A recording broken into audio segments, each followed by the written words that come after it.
আসসালামু আলাইকুম। গৃহকালিন্দিয়া হাজের আসমত বিশ্ববিদ্যালয় কলেজ কর্তৃক পরিচালিত অনলাইন ভিত্তিক শ্রেণী কার্যক্রমে সবাইকে জানাচ্ছি আন্তরিক শুভেচ্ছা ও অভিনন্দন। সুপ্রিয় শিক্ষার্থীবৃন্দ, কেমন আছো তোমরা? আশা করি সবাই ভালো আছো। আজ আমি তোমাদের যুক্তিবিদ্যা প্রথম পত্রের পঞ্চম অধ্যায় নিয়ে আলোচনা করব। তাহলে চলো আমরা ক্লাসটা শুরু করি। আচ্ছা, যুক্তিবিদ্যার পঞ্চম অধ্যায় রয়েছে অনুমান। অনুমানের ইংরেজি প্রতিশব্দটা হচ্ছে ইনফারেন্স। অনুমানের ইংরেজি প্রতিশব্দটা হচ্ছে কি? ইনফারেন্স। আচ্ছা, এটি এসেছে ল্যাটিন শব্দ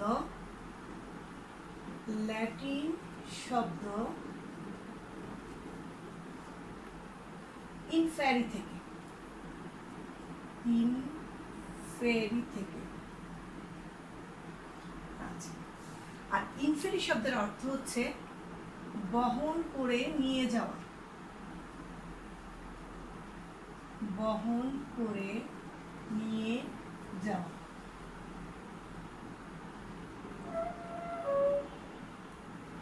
স্বাভাবিকভাবে মনে হতে পারে কি বহন করে নিয়ে যাওয়া? সেটা হচ্ছে জানা বিষয়টাকে অজানায় বহন করে নিয়ে যাওয়া। তাহলে আমরা দেখো যে অনুমানটা কি? অনুমান ইংরেজি প্রতিশব্দ হচ্ছে ইনফারেন্স, আর এটি এসেছে ল্যাটিন শব্দ ইনফেরি থেকে। আর ইনফেরি শব্দের অর্থ হচ্ছে বহন করে নিয়ে যাওয়া। এখন আমরা অনুমান জিনিসটা কি বলি? অনুমানটা হচ্ছে এরকম, ধরো দূরে কোথাও দেখা গেল ধোঁয়া, তখন আমরা একটা অনুমান করি যে হয়তো সেখানে কি আগুন লেগেছে। এই অনুমান বিষয়টা হচ্ছে এরকম যে আমরা যদি জানা থেকে অজানায়, দেখা থেকে অদেখায়, জ্ঞাত সত্য থেকে অজ্ঞাত সত্যে উপনীত হওয়ার যে মানসিক প্রক্রিয়াটা, সেটা হচ্ছে কি? সেটা হচ্ছে অনুমান।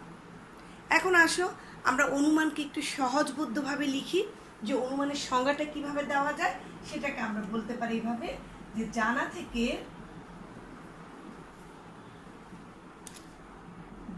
থেকে অজানায় উত্তরণের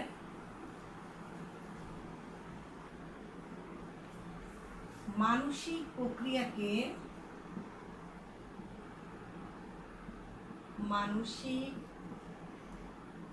প্রক্রিয়াকে অনুমান বলে।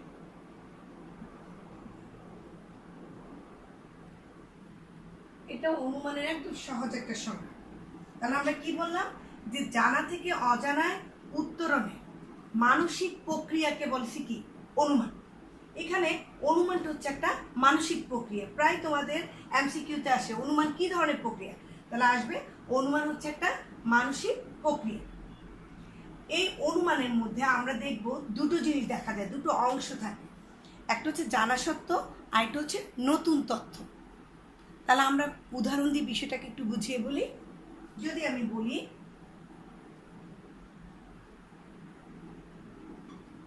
সকল মানুষ হয় মরণশীল। সক্রেটিস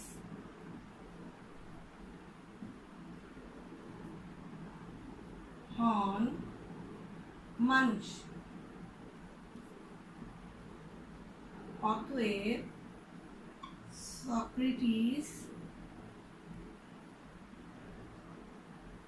হন মরণশীল। আচ্ছা, এখানে দেখো আমরা বলেছিলাম যে অনুমানের ভিতরে দুটো অংশ থাকে। একটা হচ্ছে কি জানা সত্য, আর একটা হচ্ছে কি নতুন তথ্য। এখানে দুইটা বাক্য আছে, দেখো, সকল মানুষ হয় মরণশীল, সক্রেটিস হন মানুষ। এই যে দুইটা বাক্য, এটা আমাদের জ্ঞাত একটা, মানে আমাদের একটা জানা বাক্য। এখান থেকে এই দুটো বাক্য থেকে মূলত সিদ্ধান্তটা এসেছে। তাহলে এই সিদ্ধান্তটা নির্ভর করে এই দুটো জানা সত্যের উপর। তাহলে আমরা এই দুটোকে বলতে পারি এগুলো হচ্ছে কি আমাদের জানা সত্য। এই বাক্যগুলো হচ্ছে আমাদের জানা সত্য। আচ্ছা, আর যেটা অতএব দেওয়া থাকবে, যেটা মূল সিদ্ধান্ত, এটা হচ্ছে আমাদের একটা নতুন তথ্য। তাহলে এটা হচ্ছে একটা কি নতুন তথ্য। এবার আসো, আমরা জানলাম যে অনুমানের দুইটা অংশ আছে, একটা হচ্ছে জানা সত্য আর একটা হচ্ছে নতুন তথ্য। তাহলে জানা সত্য কোনটা বলেছে, যে সকল মানুষের মরণশীল, সক্রেটিস হন মানুষ, এটা হলো আমাদের জানা সত্য।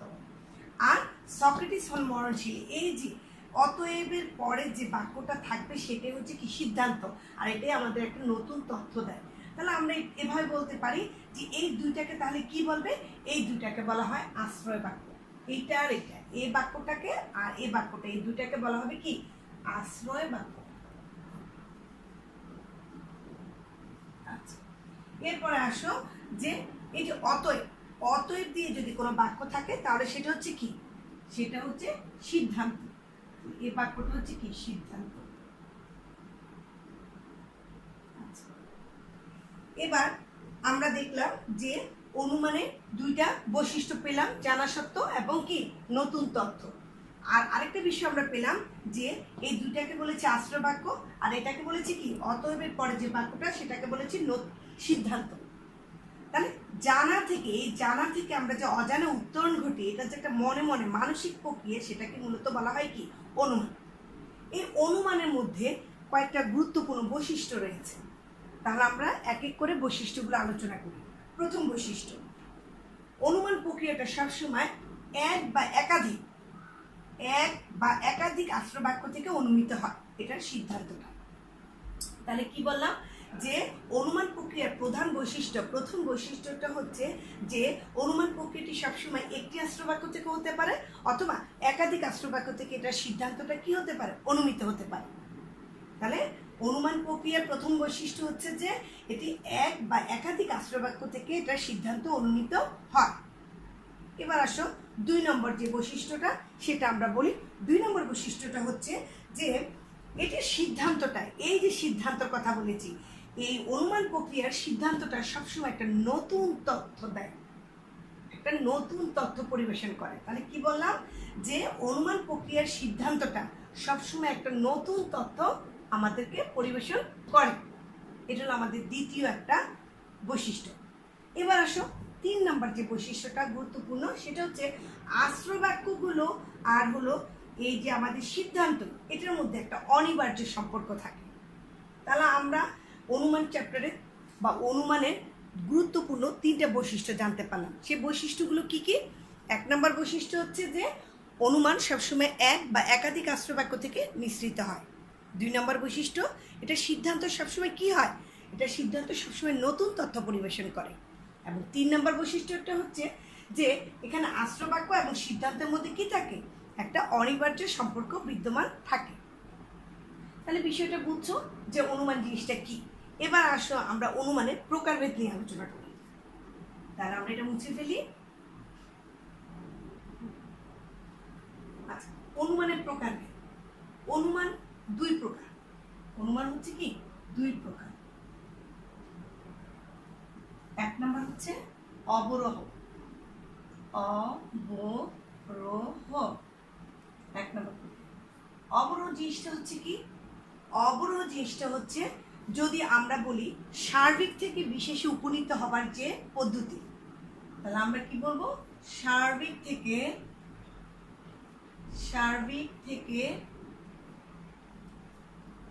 বিশেষে উপনীত হবার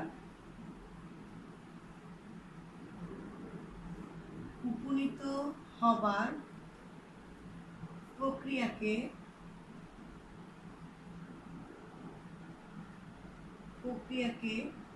অবরোহ বলে।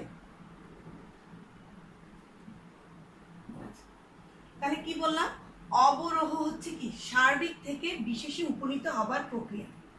সার্বিক জিনিসটা কি, সার্বিক সবসময় হচ্ছে বেশি ব্যাপক আর বিশেষ সবসময় হচ্ছে কি কম ব্যাপক।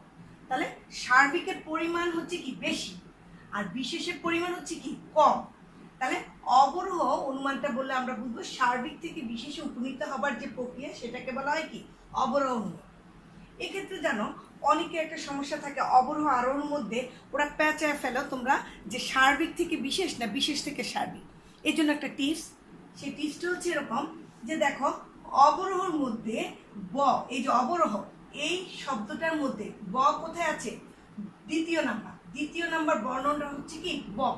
ঠিক সার্বিকেরও দ্বিতীয় নাম্বার বর্ণটা কি ব। তাহলে এটা মাথায় রাখবা যে অবরোহের দ্বিতীয় নাম্বার বর্ণটা হচ্ছে ব, সার্বিকের দ্বিতীয় নাম্বার বর্ণটা হচ্ছে কি ব। তাহলে অবরোহ বললে আমরা চলে আসবে সার্বিক থেকে বিশেষে উপনীত হবার যে প্রক্রিয়া, তাকে বলা হয় কি অবরোহ অনুমান। এছাড়াও আমরা এইভাবে বলতে পারি যে যে অনুমান পদ্ধতিতে সিদ্ধান্তটি এক বা একাধিক আশ্রয় বাক্য থেকে নিঃসৃত হয় তাকে বলা হয় কি অবরোহ পদ্ধতি। এখন এই অবরোহ অনুমানকে আমরা সহজ ভাষায় যদি বলি তাহলে আমরা এইভাবেই বলবো, সার্বিক থেকে বিশেষে উপনীত হবার যে প্রক্রিয়া সেটা হচ্ছে কি অবরোহ। আচ্ছা, এবার আসলে একটা উদাহরণ দেই। সকল ফুল হয় সুন্দর, গোলাপ হয় ফুল, অতএব গোলাপ হয় সুন্দর।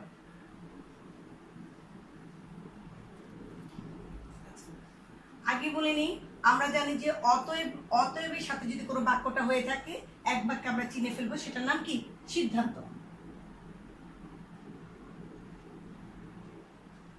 আর অতএব ছাড়া যে বাক্যগুলো থাকবে তাদেরকে বলবো কি আশ্রয় বাক্য।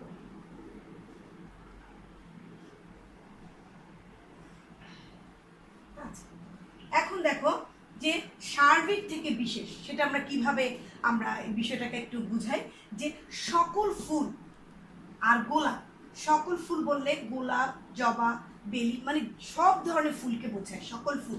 এখানে সকল ফুল বললে সকল ফুলের পরিমাণকে বোঝানো হয়। আর গোলাপ বলে নির্দিষ্ট করে বলে দেওয়া হয়েছে শুধুমাত্র গোলাপকে বোঝানো হবে। তাহলে আমরা এখানে দেখবো কার পরিমাণ বেশি, সকল ফুলের না গোলাপের? আমরা বলবো যে সকল ফুলের কি পরিমাণটা বেশি আর গোলাপের পরিমাণ কি কম। এখন সকল ফুলের পরিমাণ যেহেতু বেশি সেই জন্য সকল ফুলটা হয়ে যাবে কি সার্বিক বাক্য। আমরা আগেই বলেছি সার্বিক শব্দের অর্থ হচ্ছে কি বেশি ব্যাপক। সার্বিক মানে হচ্ছে বেশি ব্যাপক।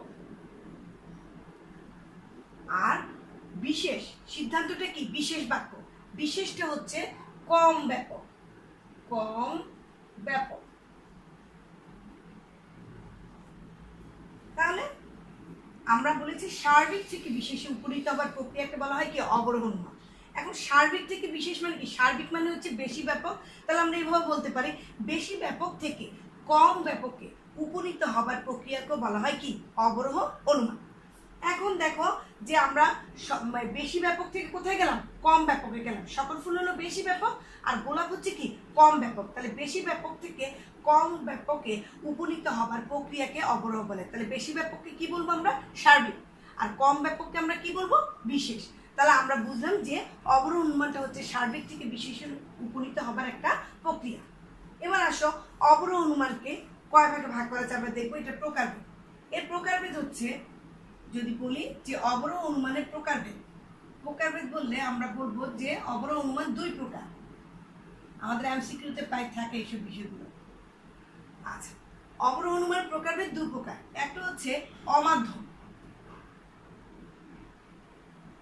একটা হচ্ছে অমাধ্যম অনুমান। অমাধ্যম অবরোহ অনুমান।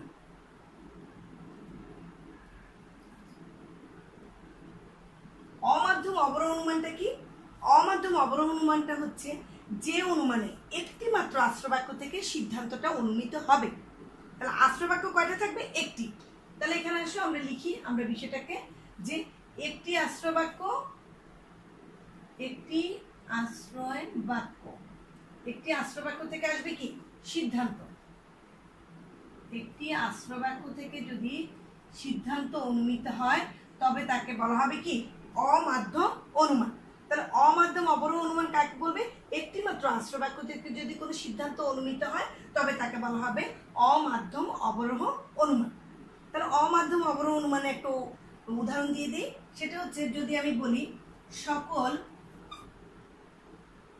মানুষ হয় প্রাণী,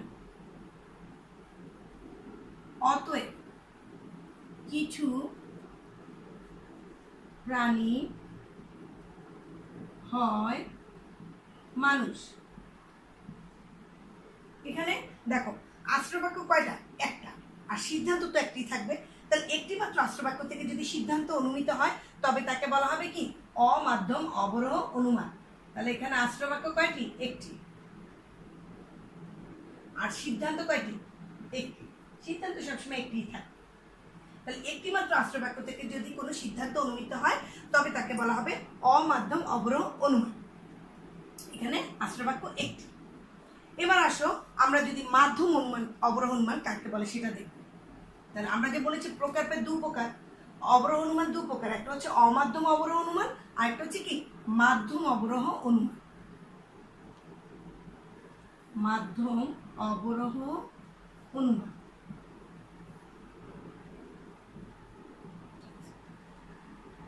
অমাধ্যম অনুমানে বলেছি একটি আশ্রয় বাক্য থেকে যদি সিদ্ধান্ত অনুমিত হয়, তাহলে মাধ্যম অবরোহ অনুমানে হবে একাধিক আশ্রয় বাক্য থেকে। একাধিক আশ্রয় বাক্য। একাধিক আশ্রয় বাক্য থেকে কি আসবে? সিদ্ধান্তটা। আমি এখানে লিখি একাধিক আশ্রয় বাক্য থেকে আসবে সিদ্ধান্ত। তাহলে মাধ্যম অনুমান কাকে বলে? আমরা বলবো যে একাধিক আশ্রয় বাক্য থেকে যদি কোনো সিদ্ধান্ত অনুমিত হয় তবে তাকে বলা হবে মাধ্যম অবরোহ অনুমান। বিষয়টাকে একটু ক্লিয়ার করি আমরা একটা উদাহরণ দিয়ে। যদি আমরা বলি যে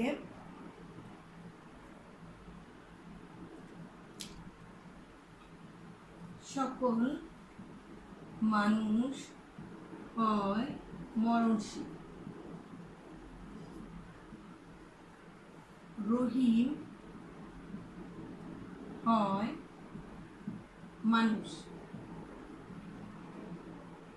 অতএব রহিম হয় মরণশীল। বিষয়টা খেয়াল করো যে আমরা বলেছি সকল মানুষরা মরণশীল, রহিম হয় মানুষ, অতএব রহিম হয় মরণশীল। এখানে একাধিক আশ্রয় বাক্য থেকে সিদ্ধান্তটা কি অনুমিত হয়েছে। তাহলে এই দুইটাকে কি বলবো আমরা? এই দুইটাকে আমরা বলবো আশ্রয় বাক্য। এই দুটো হচ্ছে কি আশ্রয় বাক্য। আর যেটা অতএব দিয়ে আছে সেটার নাম কি? সিদ্ধান্ত। তাহলে বিষয়টা একটু ক্লিয়ার করি। আমরা বলেছি অবরোহ অনুমান কাকে বলে? সার্বিক থেকে বিশেষে উপনীত হবার প্রক্রিয়াকে বলা হয় কি? অবরোহ অনুমান। এই অবরোহ অনুমানের সার্বিক শব্দটা হচ্ছে বেশি ব্যাপক, বিশেষ শব্দটার অর্থ কি? কম ব্যাপক। আমরা এভাবে বলতে পারি বেশি ব্যাপক থেকে কম ব্যাপকে উপনীত হবার যে প্রক্রিয়া তাকে বলা হয় কি? অবরোহ অনুমান। অবরোহ অনুমানে সবসময় দেখো সকল ফুল হয় সুন্দর, গোলাপ হয় ফুল, গোলাপ হয় সুন্দর। এখানে সকল ফুল, এখানে এটা হলো সার্বিক বাক্য, বেশি ব্যাপক বাক্য। আর গোলাপ এটা হচ্ছে কি? কম ব্যাপক বাক্য। তাহলে বেশি ব্যাপক সার্বিক থেকে বিশেষে গেল। তাহলে এটা হচ্ছে কি? অবরোহ অনুমান। অবরোহ অনুমানের ক্ষেত্রে আমরা দেখব যে অবরোহ অনুমানে সবসময় সিদ্ধান্তটা, এই যে সিদ্ধান্ত কথা বলেছি, এই সিদ্ধান্তটা সবসময় আশ্রয় বাক্য থেকে কম ব্যাপক হবে। দেখো আশ্রয় বাক্যটা বেশি ব্যাপক আর এটা হচ্ছে কি? কম ব্যাপক। তবে কিছু কিছু ক্ষেত্রে কিন্তু সমব্যাপকও হতে পারে, কিন্তু কখনোই আশ্রয় বাক্য থেকে বেশি ব্যাপক সে হতে পারবে না। তাহলে অবরোহ অনুমানকে আমরা ওইভাবে বলতে পারি যদি যে অনুমান একটি আশ্রয় বাক্য বা একাধিক আশ্রয় বাক্য থেকে যদি কোনো সিদ্ধান্ত অনুমিত হয় তাকেও বলা হয় কি? অবরোহ অনুমান। কিভাবে? দেখো আমরা যখন বললাম যে অবরোহ অনুমানকে দুভাগে ভাগ করা যায়, একটা হচ্ছে কি? অমাধ্যম অবরোহ অনুমান আর একটা হচ্ছে মাধ্যম অবরোহ অনুমান। তাহলে অমাধ্যম অবরোহ অনুমান কাকে বলা হবে? অমাধ্যম হলো একটি মাত্র আশ্রয় বাক্য থেকে যদি কোনো সিদ্ধান্ত অনুমিত হয় তবে তাকে বলা হবে অমাধ্যম অবরোহ অনুমান। তাহলে অমাধ্যম হলে মনে রাখবা সেখানে কি? একটি মাত্র আশ্রয় বাক্য। তা আশ্রয় বাক্য কোনটা? সকল মানুষের প্রাণী, কিছু প্রাণী হয় মানুষ। এখানে বলেছি যে যার ভিত্তিতে আমরা সিদ্ধান্ত নিই সেগুলোকে বলা হয় কি? আশ্রয় বাক্য। এটার ভিত্তিতে, যে বাক্যগুলোর ভিত্তিতে আমরা কোনো সিদ্ধান্ত অনুমিত হই সেগুলোকে বলা হয় কি? আশ্রয় বাক্য। আর সিদ্ধান্ত আমরা কিসের উপর ভিত্তি করে নিই? আমরা সাধারণত আশ্রয় বাক্যের উপর ভিত্তি করে আমরা সাধারণত কোনো একটা সিদ্ধান্তে উপনীত হই। তাহলে এখানে একটি মাত্র আশ্রয় বাক্য থেকে সিদ্ধান্তটা অনুমিত হয়েছে।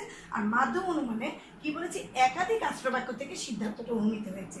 যেমন সকল মানুষরা মরণশীল, রহিম হয় মানুষ, অতএব রহিম হয় মরণশীল। সেখানে তুমি দেখো যে এখানে কিন্তু আমরা দেখলাম একাধিক আশ্রবাক্য, একের অধিক আছে, এখানে দুটো আশ্রবাক্য থেকে সিদ্ধান্তটা কি অনুমিত হয়েছে। তাহলে আমরা যদি বলি অবরোহ অনুমান কাকে বলে, তাহলে আমরা ওইটা কি মাথায় রাখবো যে সার্বিক থেকে বিশেষে উপনীত হবার যে প্রক্রিয়া সেটাকে বলা হবে কি অবরোহ অনুমান। এবার আসো আমরা আরো অনুমান নিয়ে আলোচনা করি। তার আগে আমরা প্রকারভেদটা মুছে ফেলি, যেহেতু প্রকারভেদটা আমরা বুঝে ফেলেছি। এখন আমরা আরো অনুমান নিয়ে আলোচনা করব। আচ্ছা, অবরোহ অনুমানটা গেল সার্বিক থেকে বিশেষ, আর আরো অনুমানটা কি হবে, এর উল্টোটা হবে। তাহলে কি হবে, বিশেষ থেকে সার্বিকে উপনীত হবার প্রক্রিয়াকে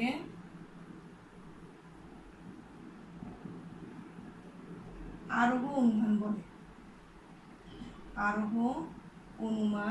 বলে।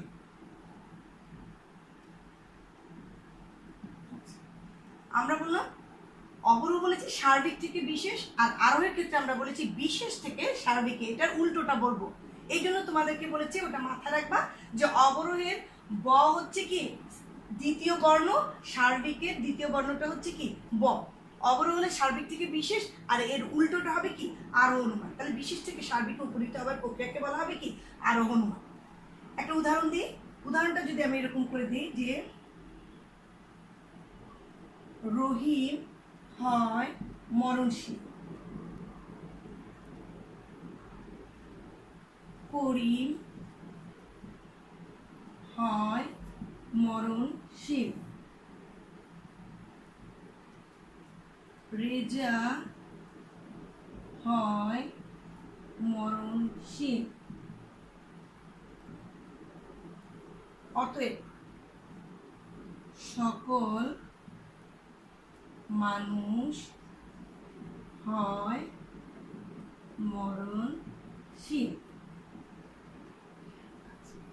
তাহলে আমরা জানি সিদ্ধান্ত, এটা হলো সিদ্ধান্ত, যেহেতু এটার আগে কি আছে অতএব চিহ্ন, তাহলে এটা হচ্ছে কি সিদ্ধান্ত। আর এই যে বাক্যগুলো রহিম হয় মরণশীল, করিম হয় মরণশীল, রেজা হয় মরণশীল, এই বাক্যগুলো সব মিলে হচ্ছে কি আশ্রয় বাক্য।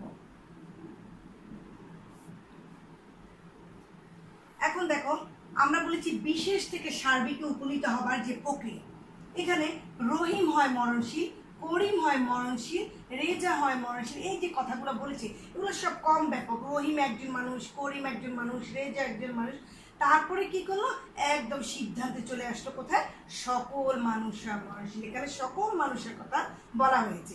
তাহলে এখানে দেখো কম ব্যাপক বাক্যগুলো থেকে কোথায় গেল সিদ্ধান্ত, কোথায় গেল বেশি ব্যাপক। তাহলে এখানে হচ্ছে কম ব্যাপক থেকে কোথায় গেল বেশি ব্যাপক, কম ব্যাপক আশ্রয় বাক্য থেকে গেল কোথায় বেশি ব্যাপক, বেশি ব্যাপক।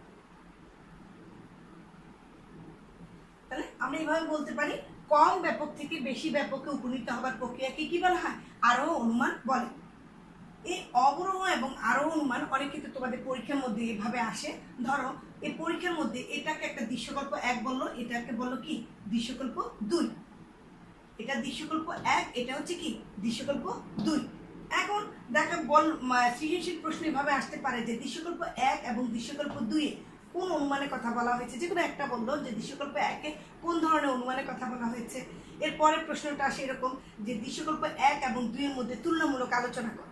এখন দৃশ্যকল্প 1 এ কোন ধরনের অনুমানের কথা বলা হয়েছে, সেক্ষেত্রে তোমাদেরকে বুঝতে হবে যে আমি সকল ফুল গোলাপ, এখানে সকল যদি কোনো পরিমাণ থাকে আর যদি এখানে কম ব্যাপক থাকে, সকল মানে কি বেশি ব্যাপক, বেশি ব্যাপক থেকে যদি সিদ্ধান্তটা কম ব্যাপক হয়, আবার যদি কম ব্যাপক থেকে সিদ্ধান্তটা বেশি ব্যাপক হয়, তাহলে তোমরা বুঝে নিবে এটা হচ্ছে অবরোহ এবং আরোহ অনুমান সম্পর্কে বলা হয়েছে। তাহলে বেশি ব্যাপক থেকে কম ব্যাপকে গেলে তোমরা বলবে এটা হচ্ছে কি অবরোহ অনুমানের কথা বলা হয়েছে। আর যদি এভাবে উদাহরণটাকে আগে জানতে চায় তাহলে সেটা বলবে কি এখানে বলা হচ্ছে কি আরোহ অনুমানের কথা। এরপরে অবরোহ অনুমানের কতগুলো বৈশিষ্ট্য আছে, এই বৈশিষ্ট্যগুলোকে তোমরা পড়বা। আর কি আরোহ অনুমানে কতগুলো বৈশিষ্ট্য আছে সেগুলোকে পড়বা, এবং বৈশিষ্ট্যগুলো যদি তোমরা মুখস্থ করে রাখো তাহলে তোমাদের খুব সহজে অবরোহ এবং আরোহ অনুমানের পার্থক্যটা তোমরা দিতে পারবে। আমি তোমাদের সুবিধার্থে একটু কয়েকটা পার্থক্য বলছি। যেমন অবরোহ এবং আরোহ অনুমানের মধ্যে যদি পার্থক্য আসে তাহলে তোমরা এভাবে দিবে যে অবরোহ অনুমান আরোহ অনুমান, মাঝখানে একটা দাগ দিয়ে তোমরা পার্থক্যগুলো এভাবে লিখবে। সার্বিক থেকে বিশেষে উপনীত হবার প্রক্রিয়া হচ্ছে কি অবরোহ অনুমান, আর আরোহ অনুমানটা হচ্ছে কি বিশেষ থেকে সার্বিকে উপনীত হবার প্রক্রিয়া। সেকেন্ড যেটা সেটা বলবা যে এখানে আশ্রয় বাক্য থেকে সিদ্ধান্তটা কখনো অবরোহ অনুমানে সিদ্ধান্তটি কখনো আশ্রয় বাক্য থেকে বেশি ব্যাপক হতে পারে না, তবে সমব্যাপক হতে পারে। কিন্তু আরোহ অনুমানে সিদ্ধান্তটা সবসময় আশ্রয় বাক্য থেকে বেশি ব্যাপক হয়। এরপরে তোমরা বলতে পারো যে অবরোহ অনুমান সবসময় একটি বা একাধিক আশ্রয় বাক্য থেকে সিদ্ধান্তটাকে অনুমিত হয়। অবরোহ অনুমানে একটি অথবা একাধিক আশ্রয় বাক্য, আমরা এর আগে অবরোহ অনুমানের প্রকারভেদে বুঝিয়েছি। একটি হলে হবে কি অমাধ্যম অনুমান, আর একাধিক হলে হবে কি এটা হচ্ছে মাধ্যম অনুমান। তাহলে আমরা এভাবে বলবো যে অবরোহ অনুমানে একটি অথবা একাধিক আশ্রয় বাক্য থেকে সিদ্ধান্তটা অনুমিত হয়, আর আরোহ অনুমানে একাধিক আশ্রয় বাক্য থেকে সিদ্ধান্তটা অনুমিত হয়। অবরোহ অনুমানের এই যে প্রক্রিয়াটা এটা হচ্ছে কি অবরোহ অনুমানের প্রক্রিয়াটা সবসময় হচ্ছে নিম্নগামী। এটা সব সময় কি করে, এটার গতিটা, এই অবরোহ অনুমানের গতিটা সবসময় নিচের দিকে। কি কেন নিচের দিকে? এখানে হলো সকল মানুষ মানে বেশি ব্যাপকের থেকে কম ব্যাপকে যায় বলে এর গতিটা সবসময় কিভাবে নিম্নমুখী। কিন্তু আরোহ অনুমানের গতিটা সবসময় হলো ঊর্ধ্বমুখী, কারণ এটা হচ্ছে কম ব্যাপক থেকে বেশি ব্যাপকে যায়, এই জন্য এর গতিটা হচ্ছে কি ঊর্ধ্বমুখী। এছাড়া আমরা এভাবে বলতে পারি যে অবরোহ অনুমানে আশ্রয় বাক্য এবং সিদ্ধান্তের মধ্যে একটা অনিবার্য সম্পর্ক আছে। যেমন সকল ফুল হয় সুন্দর, গোলাপ হয় ফুল, এরপর আমরা একটা সিদ্ধান্ত নিই গোলাপ হয় সুন্দর। তাহলে দেখা যাচ্ছে যে আশ্রয় বাক্য এবং সিদ্ধান্তের মধ্যে একটা অনিবার্য সম্পর্ক থাকে। কিন্তু আরোহ অনুমানের ক্ষেত্রে কিন্তু দেখো আশ্রয় বাক্য এবং সিদ্ধান্তের মধ্যে কোনো একটা অনিবার্য সম্পর্ক থাকে না। যেমন আমি রহিময় মরণশীল বলেছি, করিময় মরণশীল বলেছি, রেজাহয় মরণশীল বলছি, এরপর আমি চলে গেলাম কোথায় সকল মানুষের ক্ষেত্রে। এখানে কিন্তু একটা অনিবার্য সম্পর্ক নাই। তাহলে প্রশ্নটা যদি এইভাবে আসে যে আমাদের প্রায় 80 পরীক্ষাতে দৃশ্যকল্প অথবা তোমাকে দিয়ে দিল, তখন তুমি দৃশ্যকল্প 1, দৃশ্যকল্প 2 এরকম উদাহরণ দিয়ে দেয়, অথবা এরকম টাইপসের আসে অনেক সময় প্রশ্নটা। আমরা একটু মুছি বিষয়টাকে দেখি যে প্রশ্নটা এইভাবে আসতে পারে। সৃজনশীল অনেক সময় চিত্রের মধ্যে এইভাবে আসতে পারে। এরকম একটা চিত্র দিয়ে দিল তোমাকে, আবার এরকম একটা চিত্র দিয়ে দিল, এটাকে বললো চিত্র নাম্বার 1, আর এটাকে বললো চিত্র নাম্বার 2। এখন তোমার প্রশ্ন আসতে পারে যে চিত্র নাম্বার 1-এ কোন ধরনের অনুমানের কথা বলা হয়েছে। তুমি দেখো এই অংশটুকু বেশি ব্যাপক, এটা কি কম ব্যাপক, তাহলে এটা হচ্ছে কি বেশি ব্যাপক, বেশি ব্যাপক, আর এটা হচ্ছে কি কম ব্যাপক। আবার আমরা চিত্র 2-এ যাই, এটা হচ্ছে কি কম ব্যাপক, আর এটা হচ্ছে কি বেশি ব্যাপক।